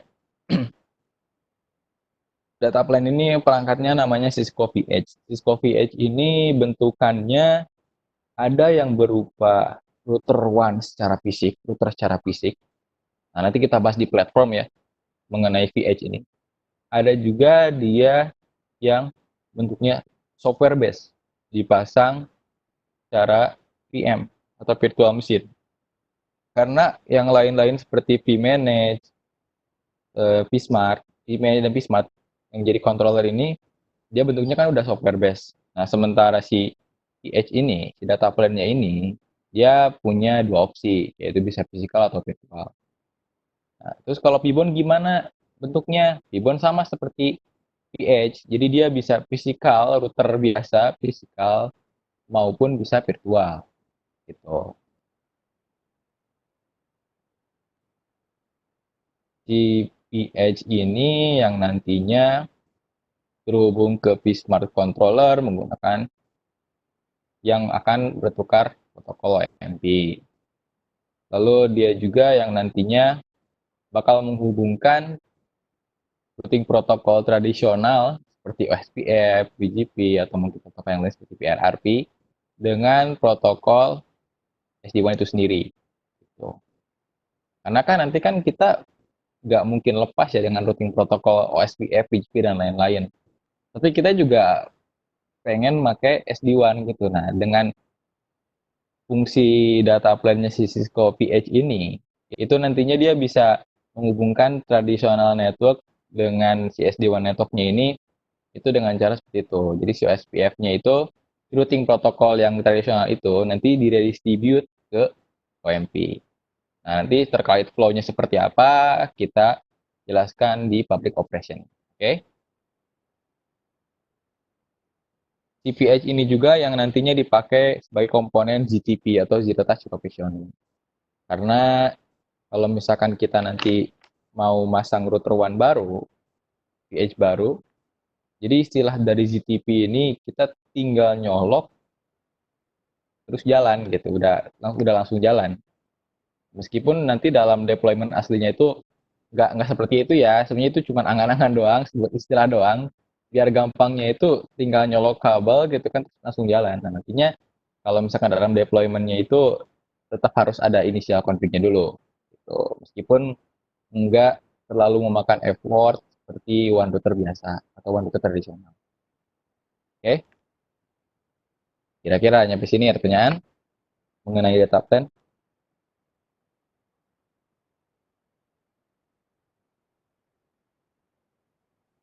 Oke, kalau nggak ada kita lanjut. Nah, kita lanjut ke manajemen plan. Manajemen plan ini perangkatnya adalah si copy manage. Nah, CP Manage ini yang nantinya menjadi software yang sifatnya centralized atau terpusat. Yang nantinya ini bisa memanajemen seluruh perangkat jaringan SD-WAN. Hanya dalam satu software yang dia tampilannya itu web based ya. Jadi di Manage ini nantinya kita bisa selain untuk memanajemen perangkatnya atau misalkan fungsi SNMP, kita juga nanti di situ bisa melakukan konfigurasi menggunakan template. Nah, konfigurasinya ini bisa kita langsung arahkan gak cuma ke satu one router, tapi kita bisa mungkin mengarahkan ke semua router atau ke beberapa router aja. Nanti bisa dipasang, nanti bisa dilakukan di mana. Terus CP Manage ini juga sudah support dengan pengembangan program aplikasi di dalam dunia jaringan atau kita lebih kenal dengan istilah DevNet. DevNet.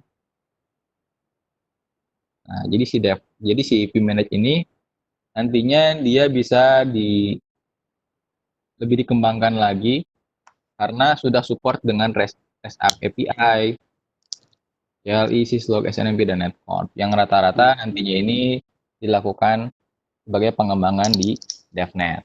Tuh. Nah, itu kan DevNet butuh REST API, CLI, Syslog, SNMP, Netconf ya. Nah, kalau Cornet butuh apa ya? Oleh. Ada DevNet, ada Cornet. lanjut intermezzo. Lapar kayaknya. Iya nih perlu ada yang dioseng-oseng. Mana udah malam lagi. Oke, lanjut ya. Udah turun ini berat badan, nanti naik lagi kan. Lanjut.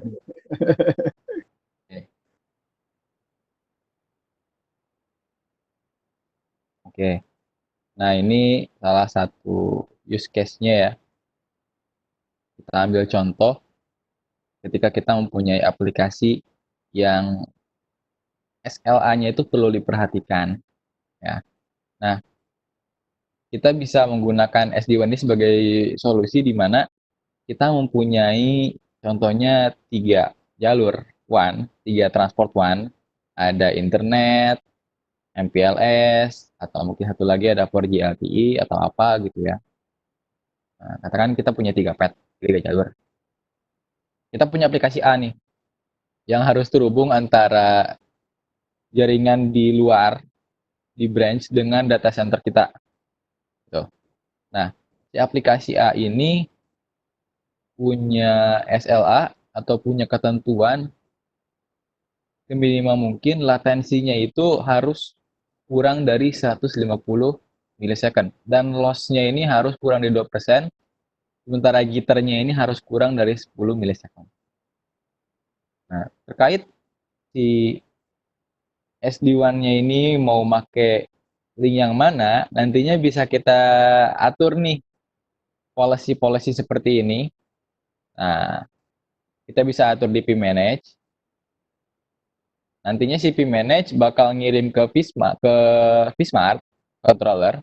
Di controller nanti dia bakal ngirim perintah ke si WAN router ini untuk ngecek si pet A ini latensinya berapa, lossnya berapa, jitternya berapa. Si pet 2 sama pet 3 juga sama. Nantinya bakal ketahuan. Jadi misal di sini udah ketahuan nih pet 1 itu latensinya 10 milisekund, loss-nya bener-bener 0% karena mungkin kualitinya ya karena lewat internet dan jitternya itu 5 milisekund.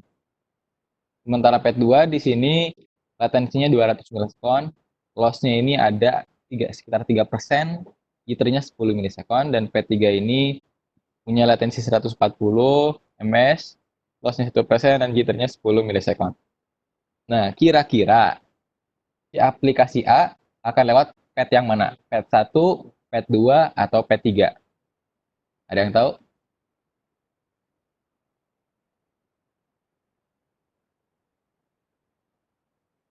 Dia di sini bisa ada dua opsi ya. Bisa lewat pet 1 atau pet 3, tapi dia bakal lewat pet yang Bakal lewat pet yang mana? ya, aplikasi A.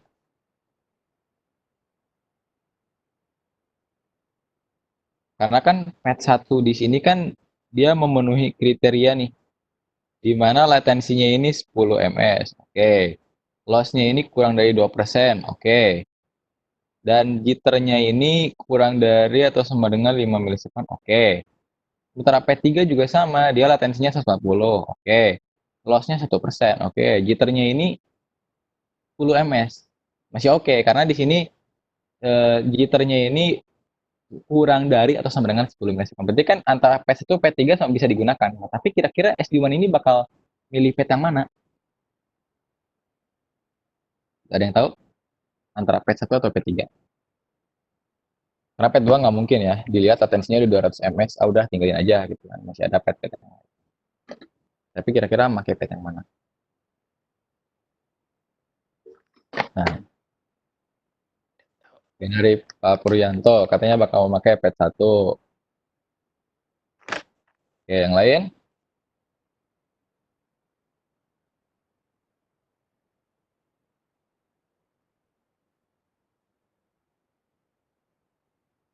Oke, kalau saya lebih setuju menggunakan pet 1. Kenapa? Karena tadi kemampuan si SD1 ini yaitu salah satunya adalah dynamic thread selection. Meskipun pet 3 ini memenuhi kriteria dari policy yang digunakan untuk aplikasi A, tetapi dilihat lagi ada yang lebih baik daripada pet 3, yaitu pet 1. Gitu. Nah, ya udah otomatis si aplikasi A ini bakal lewat pet 1, yaitu lewat internet. Lewat internet, ya.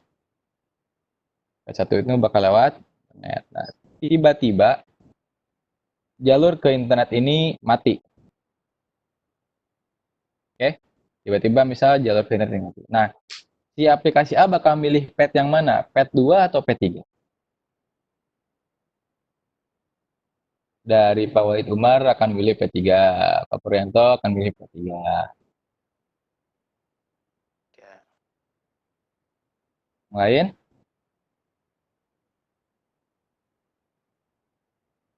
Oke, jawabannya betul ya.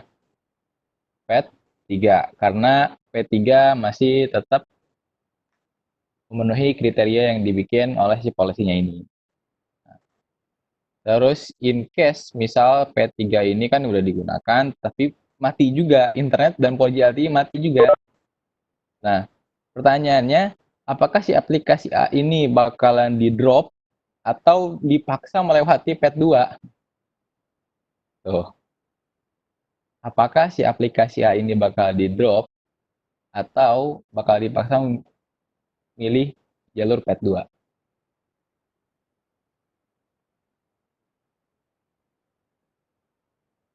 Oke, ada yang bilang drop, ada yang bilang ini polisinya.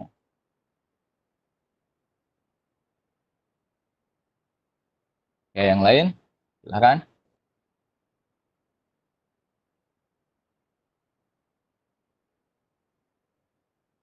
Pet 2. Sebab nggak ada alternatif lain. Oke, katanya pet 2 karena tidak ada alternatif lain. Oke, nah, jawaban yang lebih tepat, si aplikasi A ini bakal baik lagi melihat polisinya. Karena nanti di polisinya juga ada tambahan, jika si kriteria ini nggak ada yang memenuhi, jika si semua pet tidak ada yang memenuhi, apakah akan di-allow? Artinya akan di-allow itu berarti kan selain ketiga kriteria ini, itu kan berarti kan ke pet 2 bakal di-allow karena tidak memenuhi kriteria. Atau bakal di-block. Nah, nantinya ini tuh bergantung ke decision di policy-nya itu sendiri, aplikasi aware routing-nya sendiri. Gitu. apakah kalau misalkan nggak ada yang memenuhi routing policy-nya ini bakalan di drop atau akan di allow. Artinya di allow itu ya udah pakai link yang ada dulu gitu. Oke, ada pertanyaan dari Michael. Kalkulasi metriknya bagaimana ya? Misal latensi lebih bagus, tapi paket loss lebih besar misalnya. Pernah baca di vendor sebelah ada rumusnya sampai mencapai nilai metriknya, atau kita bisa set kriteria. Oke, mungkin kira-kira seperti ini. Kalau misalkan si latensinya ini lebih bagus, tetapi ada kriteria lain yang tidak memenuhi. Jadi latensi misalkan udah oke nih, terus misalkan loss-nya ini lebih gede, sementara jitter-nya bagus, gitu kan? Jadi ada salah satu item di kriterianya yang tidak memenuhi, gitu kan? Pertanyaannya kan. Nah, nantinya bakal bakal seperti apa? Nah, itu balik lagi ke algoritma perhitungan metrik si patch selection-nya. Dan ini biasanya masing-masing vendor berbeda-beda, gitu. Nah, terkait nanti perhitungannya seperti apa, mungkin akan lebih dijelaskan pada saat lab ya. Nanti kira-kira bisa kita ini lagi, bisa kita lebih jelaskan lagi, karena kalau misalkan kita jelaskan sekarang, itu takutnya keburu, karena kita sekarang judulnya itu Introduction to SD1. Nah, sementara nanti kalau misalkan ada pertanyaan-pertanyaan mengenai yang berhubungan dengan lab, nanti bisa kita langsung coba di labnya agar bisa terlihat lebih relevan ya jawabannya. Gimana Mas Michael? Lanjut Pas, lanjut. Thank you, thank you. Oke, oke. Nah, untuk platformnya sendiri, di sini SD1 mempunyai beberapa opsi ya. Kita bisa pakai, selain menggunakan VH, kita juga bisa menggunakan perangkat-perangkat yang sudah support SD1. Itu contohnya ISR 1000, ISR 4000, atau mungkin bisa memakai ASR, sekalipun ASR 1000, ya. Nah, ini biasanya untuk yang ini digunakan ketika kita mempunyai router one existing, di mana router one existing kita ingin di-upgrade ke router SD1.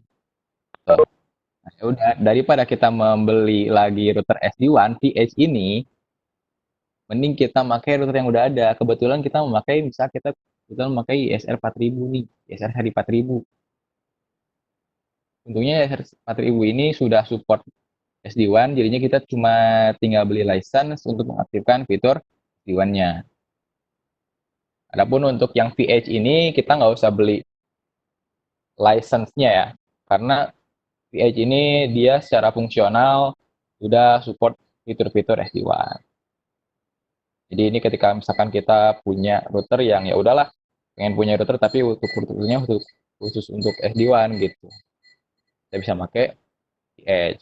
Dan tiap serinya ini mempunyai backline yang berbeda-beda, kita juga bisa sesuaikan tergantung kebutuhannya ya. Ada yang sudah support 4G LTE juga, itu di VH seri 400. Dan ada yang seri modularnya juga nih, atau seri packetnya juga di seri VH 2000 untuk yang modular dan VH 1000 untuk yang set. Atau mungkin kita juga bisa pasang platform SD1-nya ini secara virtualization. Gitu. Kita kan punya server lah, atau kita punya VM gitu ya. Nah, kita bisa pasang di situ. Kebetulan cara softwarenya ini dia bisa dipasang di KVM untuk si platform SD1-nya. Mau itu dari mulai Vbond, Vsmart, VH, dan Vmanage. Atau kita juga bisa taruh SD1 kita di cloud. Adapun cloud yang sudah support SD1 itu ya cloud yang sering kita ini ya, yang sudah umum banget itu AWS atau Microsoft Azure. Ada pertanyaan dari Pak Puryanto, virtualisasinya pakai VMware. Untuk deployment secara virtualisasinya sendiri, pakai VMware itu paling untuk controllernya ya. Nah, untuk yang lainnya sendiri itu menggunakan KVM. Tuh.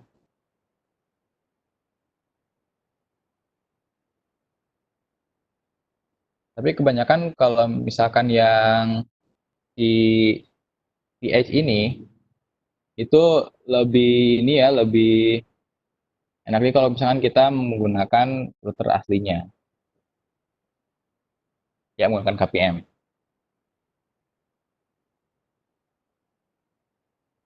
Oke, ada lagi pertanyaan lain mengenai platform?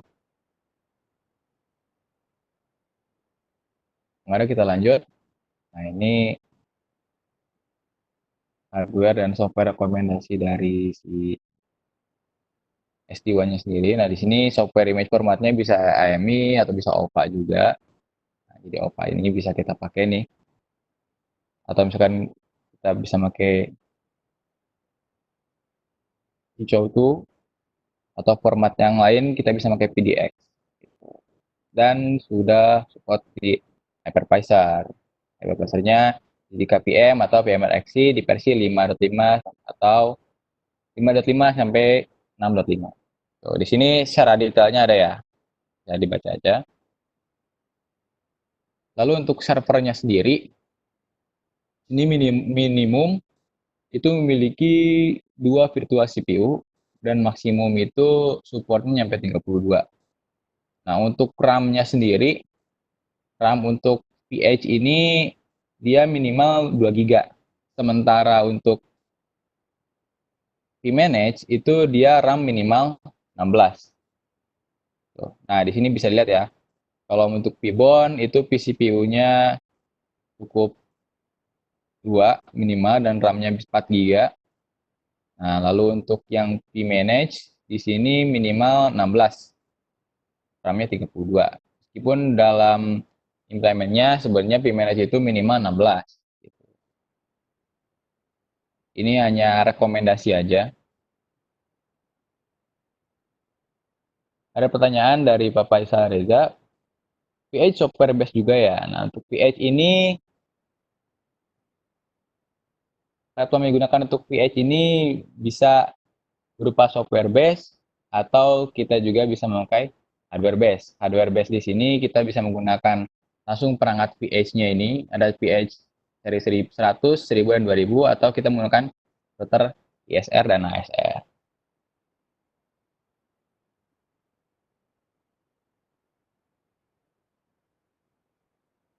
Pertanyaan dari Pak Puryanto, hardware support nggak proprietary harus UCS ya? Betul Pak, jadi UCS itu kan cuma platform untuk servernya kan, sementara servernya di sini itu bisa bebas pakai apa aja. Hypervisornya ini bisa bebas pakai apa aja.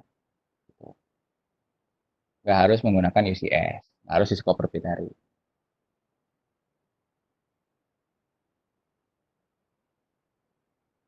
Terus kalau support KVM bisa diinstal di Bitbox dong? Oh siap, bisa Pak, bisa.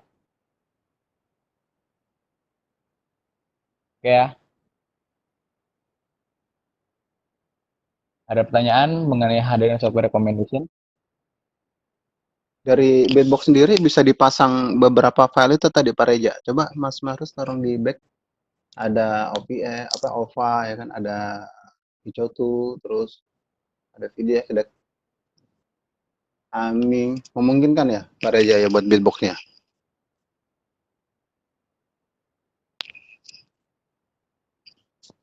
Halo Pak Reja. Oh, Ya, bisa chat ya. Pak Reza. Bisa katanya.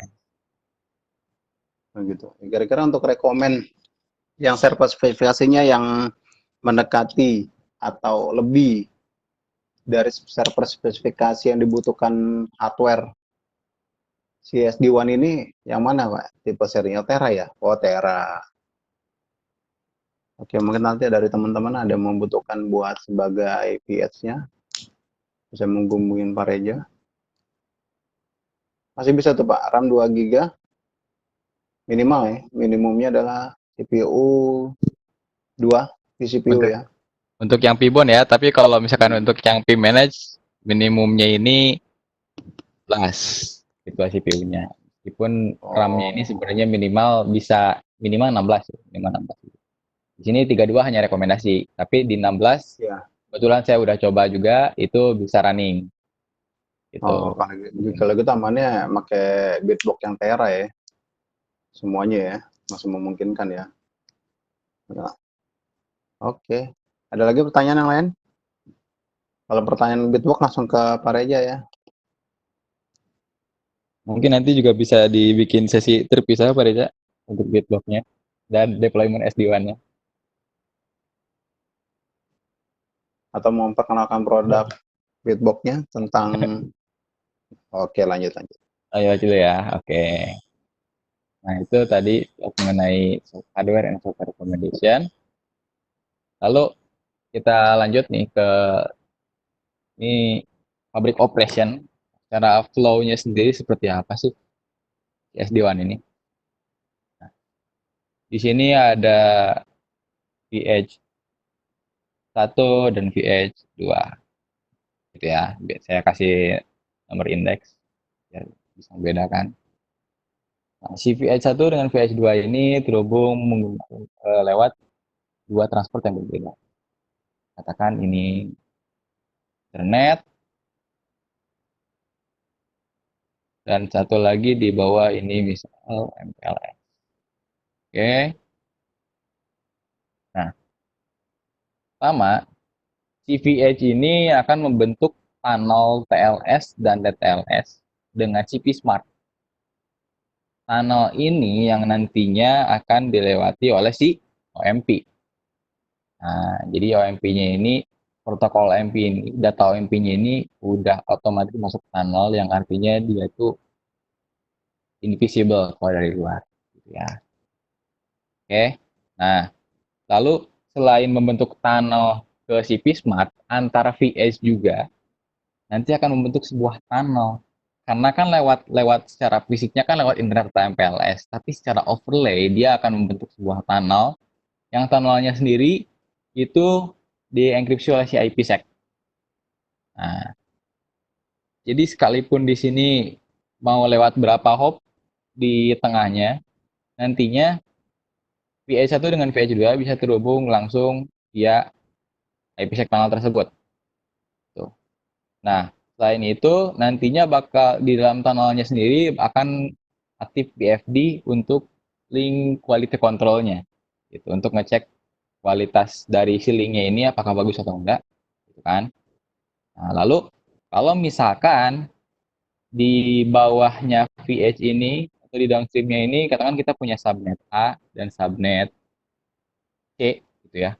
Di mana subnet A ini misal kita running protokol BGP, OSPF atau routing protokol yang lain, di subnet C juga sama. Nah, nantinya yang dilakukan oleh si VH ini yaitu akan mengirim OMP update mengenai network atau subnet mana-mana aja yang dia punya. Jadi misal si VH1 nanti bakal ngenalin subnet A sebagai VPN1 atau VPN service ke IP Smart. Oke. Nah, begitu juga dengan VH2 dia bakal ngasih tahu atau ngenalin subnet C sebagai VPN1 ke IP Smart. Nah, si IP Smart udah nerima subnet A via VPN1 dari si VH1 dan subnet C via VPN1 dari VH2. Yang dilakukan oleh si Smart selanjutnya adalah bakalan ngasih lagi ke yang lain. Jadi subnet A yang diterima dari si VH1 tadi bakal diterusin ke VH2, di mana nanti si VH2 bakalan tahu, oh ada routing update nih dari si Smart yang menyatakan kalau misalkan kita mau ke subnet A itu berarti lewat VH1. Nah, begitupun dengan yang tadi subnet C dari si VH2 tadi itu bakal dikirim ke VH1 yang dimana nanti si VH1 bakal tahu subnet C ini didapat dari Vsmart. Kalau misalkan mau ke subnet C berarti kita cukup ke VH2 gitu. Kita bisa lewat VH2 gitu. Nah, lalu kalau misalkan kita nanti mau nambah lagi nih, nambah lagi subnet tapi kita kita pengen kayak segmentasi gitu dengan jaringan yang sebelumnya dengan subnet sebelumnya, kita bisa memakai VPN yang beda. Jadi VPN 1 dengan VPN 2 ini nantinya akan dipisahkan. Maksudnya dipisahkan adalah contohnya seperti ini. Kalau misalkan di subnet A ini di VPN 1 dan subnet D ini di VPN 2, nah nantinya VPN 2 ini nggak akan tahu subnet A di VPN 1, begitupun subnet VPN 1-nya ini nggak akan tahu subnet D di VPN 2. Nah, adapun kalau misalkan kita nanti pengen ngebocorin routingnya seperti apa, ya gitu kita tinggal melakukan route import atau route export gitu. Jadi kalau misalkan kita mau mengadvertise VPN 1, pengen diterima di VPN 1 nih ya, pengen diterima di VH2 minimal harus ada VPN 1. Jadi sama kayak VLAN ya. Kita di sini ada VLAN 1 nih. VLAN 1 ini misal ini punya dapat ini nih, dia ada ini kan, ada IP yang di-advertise gitu. Nah, di VH2 dia bisa nerima yang dari VLAN 1 ini ketika dia mempunyai VLAN 1 atau di sini VPN 1. Hanya VPN 1 karena memang layer 3 ya. Kira-kira seperti itu.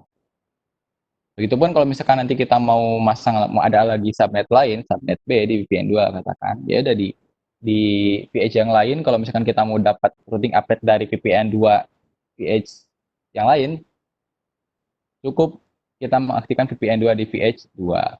Gitu. Sekalipun misalkan kita VH 2 itu nggak nge-advertise subnet apapun gitu ya, tapi ketika VPN 2 ini aktif, otomatis semua router VH yang mempunyai VPN 2 itu nanti bakalan dapat update dari VH1 subnet B. Oke. Nah, OMP-nya sendiri selain untuk menyebarkan routing update, dia juga yang nantinya bakal ngasih tahu policy yang diatur dari vManage. Jadi kan secara flow sebenarnya vManage ada di atasnya ya. Ini vManage. vManage.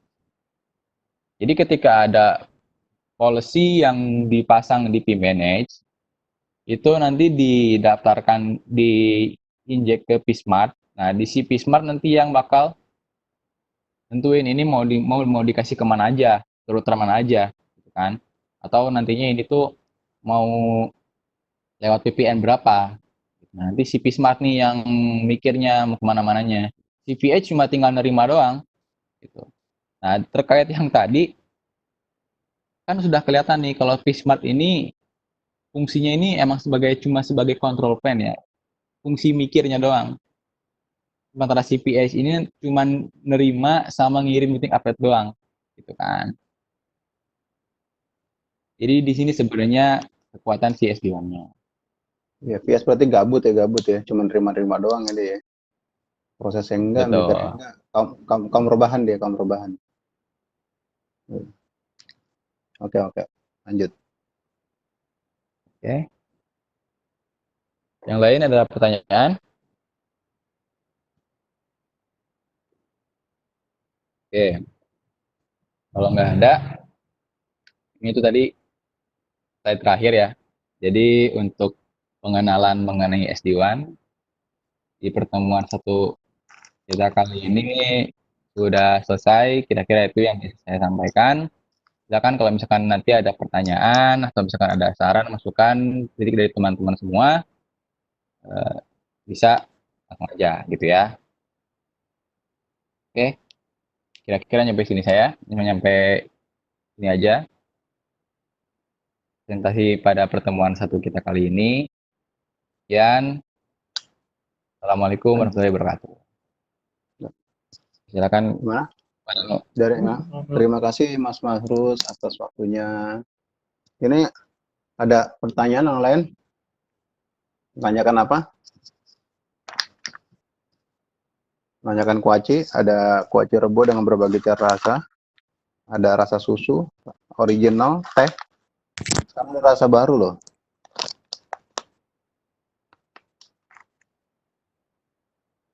Rasa karamel.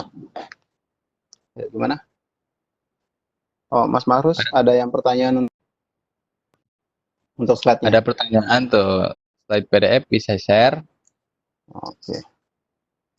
Ya, nanti kita deliver ya, Pak ya. Kita share ya nanti ya. Jadi ini bisa sebagai handbook juga gitu ya, buku pegangan. Gitu. Nah, ini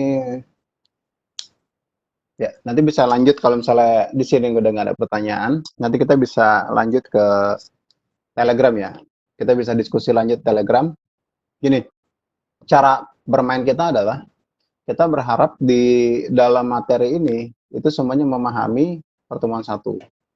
Nah, jika udah memahami pertemuan satu, nanti kita bisa lanjut di pertemuan dua. Untuk cara memahaminya, kita ada beberapa cara, ya kan? Kita bisa lewat Webex yang sekarang kita lakukan.